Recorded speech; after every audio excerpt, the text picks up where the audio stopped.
Well, throughout his career, legendary producer Clive Davis has put some of music's biggest stars on the map, while also acting as a trusted confidant. Now, Davis is sharing a longtime secret of his own. We return to his exclusive interview with Nightline anchor Cynthia McFadden. Clive Davis's book jacket is an index of the past 50 years of popular music.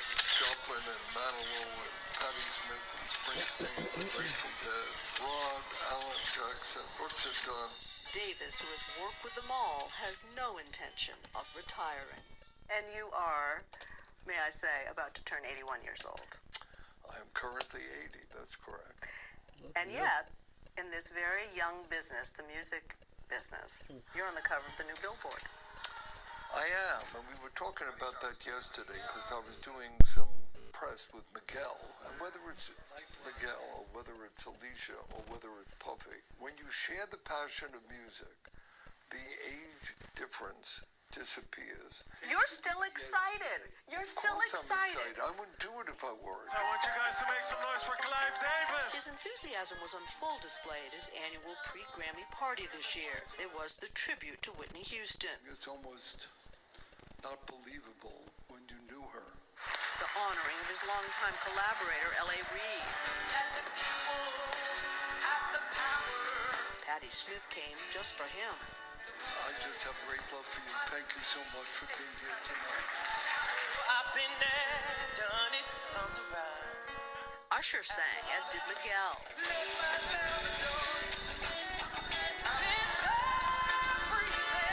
Jennifer Hudson, and then the showstopper, Gladys Knight.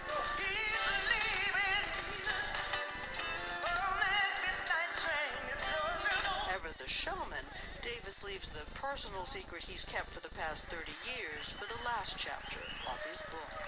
You were married twice, divorced twice. Correct. What you had never publicly talked about was the fact that you'd had a relationship with a man and then several men.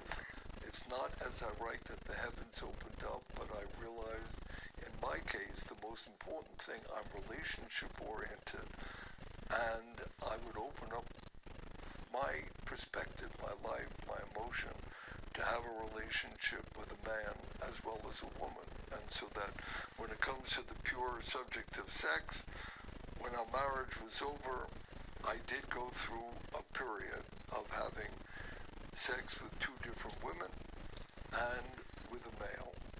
And so that for me, this very maligned, misunderstood subject of bisexuality came up. It's been said that people are either gay, straight, or lying. Correct. I'm not lying, and it exists. For over 50 years, I never had sex with a male. It wasn't repressed. I had very good sexual relationships with women. And had you thought about men in that? Never. Never. Clive, tell me, did you feel shame when you first started having sex with men? I never felt shame. No, I never felt shame. I felt puzzled. The subject of bisexuality really needs a much more discussion, because the answer is it's a status that does exist. So for 13 years, you had a relationship with a doctor, a male doctor. That's right. Right. And then you met someone else, and... Well, I dated. I dated a few women and a few men, and I met a man that I'm currently in a relationship with. The two have been together for 7 years, but Davis says he doesn't name him in the book out of respect for his privacy. Does he go to the Grammy party? I mean, is he part of your life in a full way? Oh, very much. I mean, he doesn't. Sure he does. Sure he does. Yeah, and if I go with my family take a boat, as we do every year, he goes with, I mean, definitely. But I think he's private, and I think that that's for him to decide, as far as that. But, yeah. When he writes his book. If and when he writes his book. And so, when the books are written about you, and the legacy is dissected, what do you hope they say about Clive Davis? I believe in music. I believe that even in this technologic age where once again they're questioning the future of what music's role is in people's lives, it's a vital part of lives. I can't imagine a world without music. For the rest of us, it's hard to imagine a world in which Clive Davis isn't providing the soundtrack. For Nightline, this is Cynthia McFadden in Los Angeles. It's a pleasure to have you here. Nice to be here. And you have been a heavy hitter in this industry for 5 decades. That's pretty much unheard of. Very rare. How have you maintained your longevity in the business? I mean, through all the ups and downs of the music business, especially the turmoil the business has been in over the past few years. How have you remained at the top?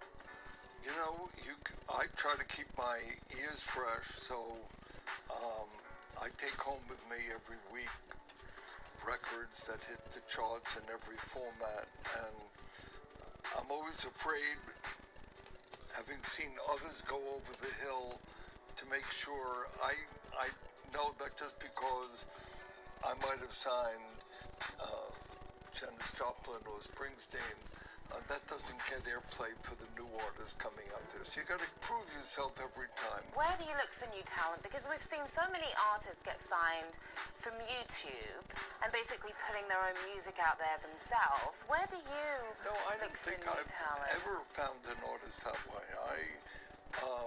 For many years, I would go to cellars, basements, clubs. I would, would wear the lead, the responsible lead, the track record lead, not just the anonymous lead.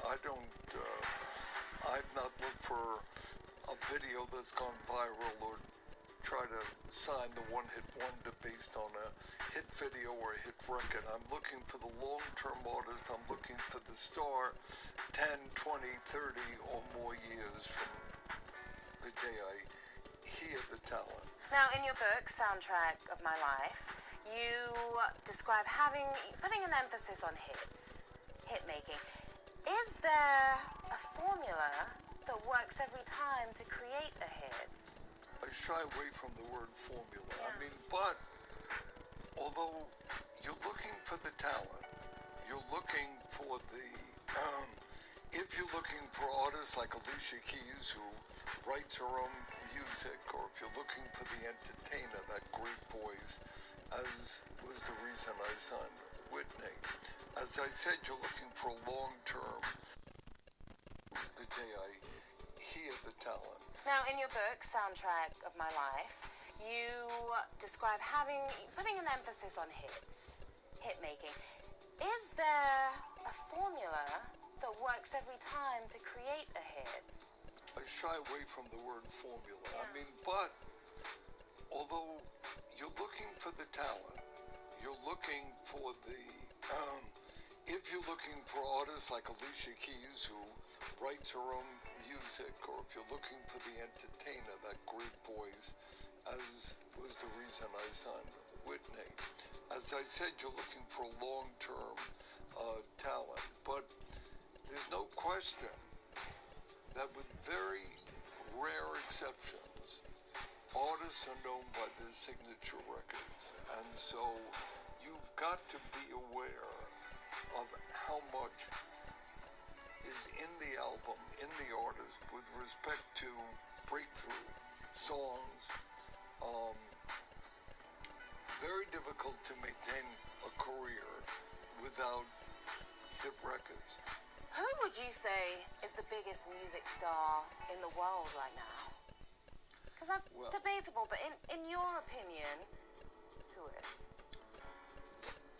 What Adele just did, true, it's only 2 albums, but it's quite astonishing to sell 20 million albums around the world. So certainly by record sales, there's no question that Adele has become the biggest record star, certainly from a new artist and a rock sensibility. You're talking about Mumford and Sons. Certainly if you're talking about hip-hop, joining up there with Jay-Z and Kanye and Eminem really is probably Drake and Lil Wayne, and certainly in the pop area, I think a trio of really strong female artists. I mean, I love Alicia Keys. She certainly Definitely. is a major star. Beyonce, Rihanna,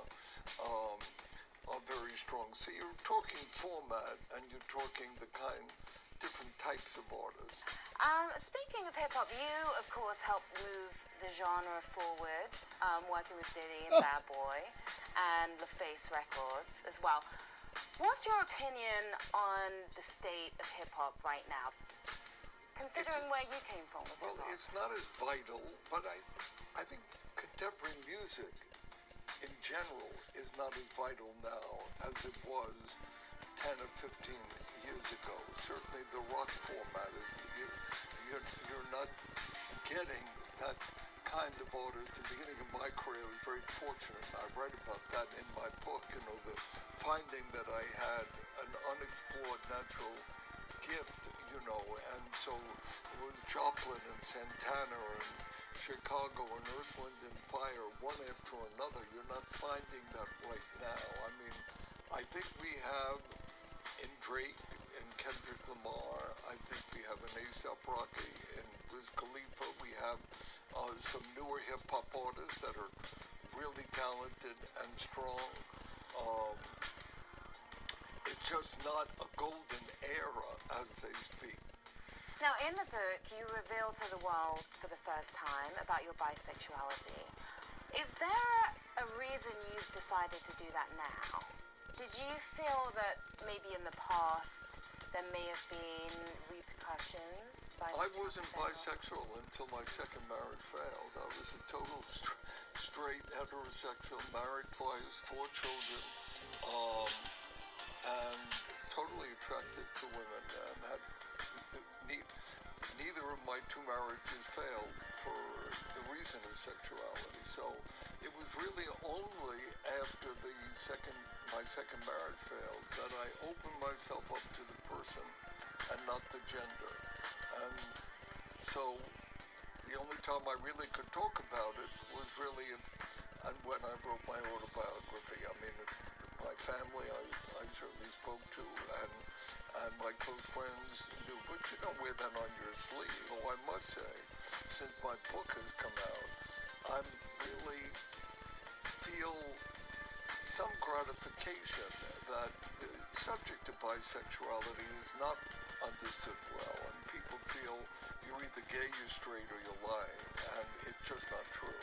And so if this could shed light more, if it could help move society a little bit further to the truth and the reality that there are a number of people that can be and are attracted to both genders, and they're really attracted to the person and not the gender. Of course, we have to talk about Whitney Houston, and you played a pivotal role in Whitney's career. Do you remember the first time you heard her sing? I vividly remember the first time I heard Whitney sing. Tell us about that. She was 19. It was 1983. She was doing 2 songs in her mother Sissy's act, and she stepped forward, and I was in the audience at the initial request of Jerry Griffith, an A&R man that worked for me, and I was dazzled by her talent. I was stunned by it. She was doing one of the 2 songs, ironically, was The Greatest Love of All. Whitney found meaning in that song that even the composers, I'm sure, didn't know were there. She was not just an artist that I signed. She was, we became creative partners on every song that she ever recorded. And so it was a very close relationship for the rest of her life. How have you coped with Whitney's passing? Badly. I mean, it's painful. It's still close. It's still so near. It will always be painful that someone with her staggering talent reached a premature ending. She obviously had a problem that, we thought was solved when she spoke with Oprah, and her outlook. She was full of life. I was with her 2 days before she passed away. You would never have known that. And her outlook, she was full of life. I was with her 2 days before she passed away. You would never have known that she she might have been flirting with Deb. You were working on new music with her. We were talking about when we would work, and she knew that the one problem that she had that we both knew she could not solve was cigarette smoking. And I had told her we couldn't record until she had given up cigarettes. And it was at that meeting right before death that she said, I'm cutting it out, not just cutting back, but I'm going to be cutting out cigarette smoking. Totally, I'll be ready in August. So, Things were looking bright. sad to reflect on that. The best investment I ever made. The idea of coming up to this house every weekend is a tremendous respite. It gives me a chance to recollect myself. I bring music to listen to, but in these surroundings, it's a direct contrast to the urban life, because I live smack in the middle of Manhattan. To be in a rustic atmosphere an hour away from Manhattan, to be surrounded by 17 acres, it's really an incredible respite, and I love it. There have been star-filled evenings which have been very special. In the last decade, I would say, Joan Rivers loved coming here every Memorial Day weekend. Patti LuPone comes, Neil Sedaka. Aretha came. She participated in the comedy competition. She loved it. I remember Whitney spending a weekend, and I thought it was therapeutic for her to come up with her daughter and for us to have some heart-to-heart. So she loved it. She actually stayed a day later than I did. We furnished it, whether with furniture or with personal items or with pictures or with art, in a way that I think you want them to feel that it's unique and special and comfortable, and to feel that they have, in every way, a fulfilling, special weekend.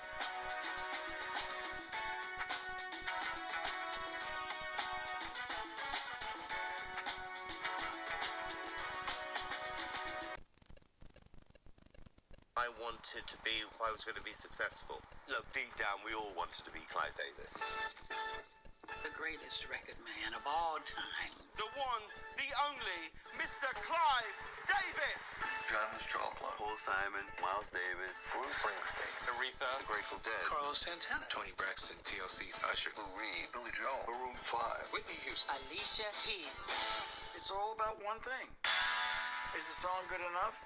And that's how he gets off. He had a reputation for having the golden ears.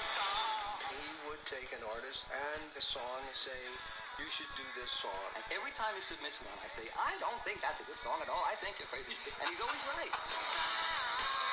Clive was the first guy that took us seriously. He knew he was hearing a new sound. There was a hip-hop revolution. What do you look for in an artist? Well, you either got it or you don't have it. She's got it. She got it. Wait till you hear her. Here's Whitney Houston. There are just a few artists that defined his career, but invariably people talk about Whitney. 7 #1 singles, tied the Beatles record. It went bananas. Her version of the Star Spangled Banner at the Super Bowl is such an all-time classic. Nobody comes even close. There was unprecedented success.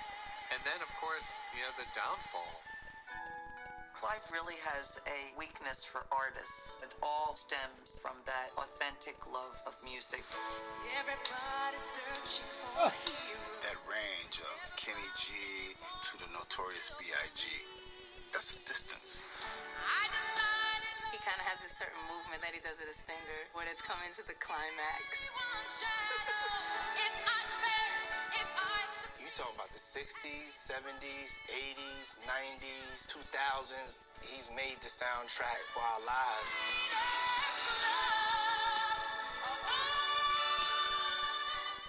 Now, there's 8 lawsuits that have been filed against him for sexual assault. 93, He and Clive Davis founded Bad Boy Records. Clive Davis, how do you describe Clive Davis? There's an infomercial about him now, which is a document. It's being called a documentary. And it makes him look like this benign octogenarian that's helped all these rock stars with their careers. But people in the music industry really don't like Clive Davis, most of them. And his criminality is kind of amazing. He got busted. He's been for filing false tax returns 3 times and then defrauding the IRS 3 times. He was involved in the biggest payola scandal. That's when record companies give money to radio stations to play their songs. He was part of the biggest payola scandal of all time as president of ABC Records. And then there was a Genovese crime guy named Pasquale Falcone, and he got busted smuggling 22 pounds of heroin into the United States. And the Justice Department started digging into him, and they came across all these shell companies that he headed, and Clive Davis was funneling money from ABC Records to these shell companies. So I've just told you about 2 decades worth of criminality by Clive Davis, and that guy has not spent 1 night in jail. That's what's amazing about him. So in 1993, I think he takes P. Diddy by the hand and they get on the yellow brick road. And P. Diddy has been engaged in all kind of criminal behavior, but nothing has come out. And I believe for Clive Davis, this is just my surmise, for a guy to commit as many felonies as he's committed and not spend a day in jail, I believe he's working for the government on some level as an informant. I mean, who knows? But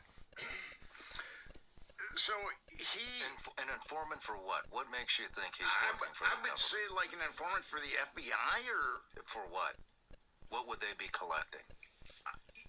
I mean, a guy in that position, I'm sure, has quite a panoramic view of certain types of corruption and criminality. Where? In what realm? In the music realm. Do you think the FBI is actually interested in the music realm? Yeah, I mean, there's all kinds of laws on the books about what people can, like the payola scandal. It's against the law for people to give money, for record companies to give money to radio stations. And who knows? I mean, I've heard that that's still going on, but the FBI might want. It's difficult to know. I mean, the FBI might want to enforce that law. I mean, the Epstein stuff totally makes sense to me. It totally makes sense how that guy would be in intelligence and in holding as many U.S. politicians and elites as they possibly can with blackmail. That makes perfect sense to me. I'm not familiar with this man. I don't think that would be on the same level, you know. And I have no idea. This is the first I'm hearing about this, so just take whatever I'm saying with a grain of salt. But it seems very low level compared to the Epstein stuff. Well, the thing about Clive Davis and why I'm suspicious of Clive Davis is how do you commit that many felonies and not spend a day in jail? Yeah. I mean, that doesn't make any sense to me. Yeah. And then he gets busted committing felonies, and then he gets like the next great record executive job. And then he gets busted doing something else, and then he gets the next great record executive job. So I think that the only way that you can commit those kind of felonies and not spend a night in jail is if you've got something worked out. Do you think they're holding him? Do you think he may be some type of an informant to blackmail artists into messaging whatever narrative they want in the public eye through musicians? It's difficult to know, but people think of the power that musicians, rock stars have. That's kind of what I'm getting at. I mean, I can't remember the numbers, but they say Taylor Swift could influence a an enormous percentage of the U.S. population in an election. And so that's why I'm asking, I'm not 100%, actually I have no idea who Davis is affiliated with, what kind of musicians he's affiliated The with. biggest names. As in who? Bruce Springsteen. I mean, people like that. He's launched a lot of... So he could be blackmailing elite musicians to message particular narratives for FBI, CIA. That's the thing. I just don't know. I mean, but how does a guy commit that many felonies and not spend a day in jail? That is what with Clive Davis, that's what I've been trying to get my mind around. And the only thing I can think of is he's an informant of some kind. Allegedly dated Diddy and killed off some of the most popular artists in the world, Clive Davis. This dude's in the music industry and has allegedly been abusing artists since the 60s. Davis went to Harvard Law School and started working out at a law firm in New York. Then he got a job at Columbia Records when he was 28, and that's when Davis started making his way up in the music industry. Back in the day, Davis was working with folk, rock, and pop artists like Janis Joplin, Bruce Springsteen, Aerosmith, and Pink Floyd. Davis was discovering and signing some of the biggest artists in the world, and he's the reason Columbia Records was on top of the game. Aerosmith even shouted him out on the track No Surprise and said, "Oh, Clive Davis said he's surely gonna make us a star. I'm gonna make you a star, just the way you are." And on the track Jack Straw, the Grateful Dead said, "We used to play for Acid, now we play for Clive." Clive Davis was becoming one of the most powerful dudes in the industry. But then in 73, everything almost ended after he got wrapped up in some sketchy situations. Davis was making a lot of money at Columbia Records, but he still wanted more. And in 73, they fired him for stealing $94,000 that he used for his son's bar mitzvah. And later that same year, Davis was allegedly caught up in a massive drug ring too. The feds went to the offices of Columbia Records and Paramount Records because some of the people who worked at Columbia were charged in an international heroin case.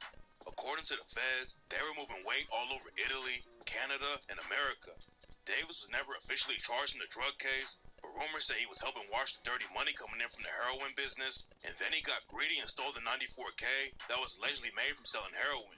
It was a big scandal back then, and the news broke that Columbia Records even had a house pimp who would bring in hookers and drugs for the artists who were signed to the label. A lot of people didn't want to work with Clive Davis after he got fired, so the next year he started his own label, Arista Records. That's when Davis really started to take over. He signed some of the biggest names in the industry and was selling millions of records. On the outside, it looked like Clive Davis was helping artists reach the top of the game and was changing their lives. But it turns out, there was a way darker side of the story. Whitney Houston is one of the top-selling artists of all time. And when she died in 2012, a lot of people thought it was suspicious. Whitney's mom was a Grammy-winning singer, and Whitney was already getting started in the industry before she met Clive Davis. She was doing features for other artists and had some modeling gigs. Then a dude who worked for Clive Davis saw Whitney performing at a club and convinced Clive Davis to come out to one of her shows. Davis came to see Whitney perform, and he was so impressed that night that he offered a deal immediately. Whitney signed to Arista Records, but it took a while before Clive Davis would let her release an album. According to sources, Davis had control over Whitney during her whole career. She was topping the charts for decades, but Davis was the one calling all the shots from behind the scenes. Then in 2012, Whitney Houston was found dead in the bathtub of her hotel room.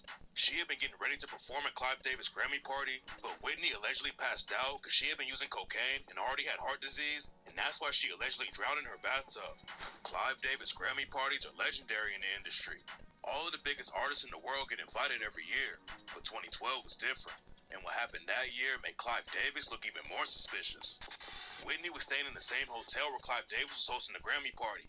He found out that she had died just a few hours before the party was supposed to happen, and rumors say her body was still in the hotel.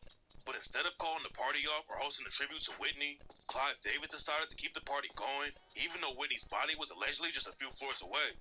People were shocked when they found out about the party happening, and a lot of people are still pressed about it today.